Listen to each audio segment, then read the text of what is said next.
Voilà, nous voici donc de retour. Nous allons donc poursuivre. Alors, comment pacifier des parts de moi en lutte? Comment pacifier des parts de moi en lutte? Juste en les observant, point d'interrogation. Avez-vous déjà remarqué que ce que l'on appelle moi, en réalité, c'est un peuple? Il y a là un peuple de personnages. Et quand j'affirme je fais ceci ou moi fais ceci, en fait c'est une partie de moi qui est là et le reste du peuple est en arrière-plan dans l'inconscient. Est-il possible que deux personnages opposés puissent s'accorder sur un même but? Selon vous, est-ce que deux personnages que tout oppose peuvent-ils s'accorder sur un même but?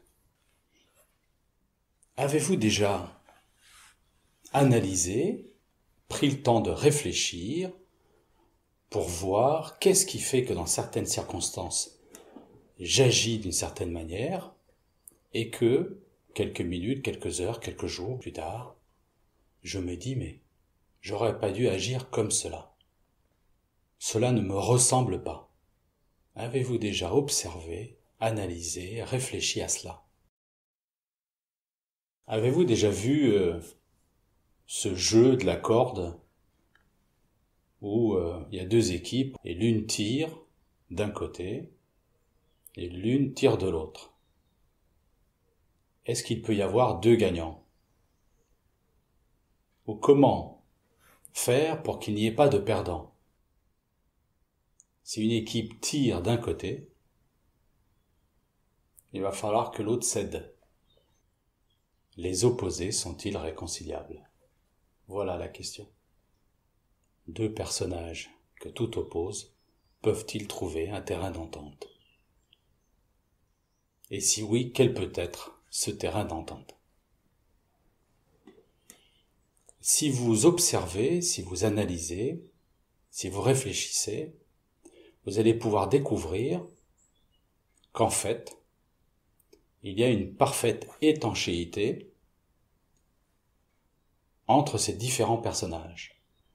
Quand l'un agit, l'autre ne sait pas que l'un est en train d'agir. Par contre, au moment de l'action, il y a mise en mémoire du résultat de l'action. Et la mémoire du résultat de l'action est commune à tous les personnages.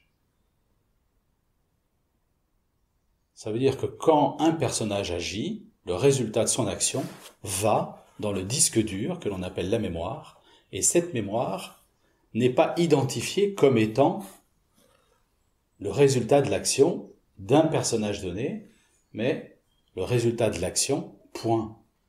Et donc, si le personnage opposé, prenons un exemple que j'ai moi-même vécu. À l'entrée de l'église, il y a quelqu'un qui demande de l'argent. Si au moment même où je me présente à l'église, ce qui a été mon cas dans ce cas-là, c'est l'idéaliste, l'altruiste qui est là, à ce moment-là, il n'y a aucune difficulté à donner de l'argent. Et donc je donne ce qui semble être correct pour l'altruiste, et donc je donne, et si j'avais pu donner plus, j'aurais donné plus. Mais je n'avais pas. Je rentre dans l'église, au moment où je m'installe, le personnage de l'altruiste disparaît dans le néant de la mémoire. Par contre, le résultat, c'est-à-dire le fait d'avoir tout donné, tout ce que j'avais, est bien en mémoire. Vient le moment de la quête. Plus rien n'empoche. Quel est donc le personnage qui se présente à ce moment-là? Et qui vient juger le fait d'avoir tout donné, le fait de ne pas avoir prévu. Sur quoi se base cette réaction? Elle se base sur le résultat d'une action que le personnage qui est là et qui se plaint de ne pas avoir et qui va avoir honte de ne rien mettre. Ce n'est pas l'altruiste, puisque l'altruiste a fait ce qu'il devait faire. Mais ce n'est pas l'altruiste qui est là. La mémoire, elle, est commune, mais l'altruiste est dans le néant de la mémoire. C'est un autre personnage qui est là et qui a honte. Le pingre se présente et juge le fait d'avoir tout donné. Donc la mémoire est commune, la mémoire est neutre, commune à tous les personnages. Voilà pourquoi il nous est possible d'être dans une position où nous ne nous reconnaissons pas. Nous ne comprenons pas comment nous avons pu agir. Mais le personnage qui juge l'action n'est pas le personnage qui a agi. Tous les personnages, sans exception, comprennent qu'il est possible d'être heureux. C'est ce qu'ils cherchent. Avant toute autre chose, moi cherche à être heureux. Donc tous les personnages peuvent entendre un discours, et ce discours peut être mené par le personnage central que l'on appelle témoin neutre, capable de diplomatie, capable d'écoute, capable de réunir tous les autres personnages qui luttent pour leur paroisse.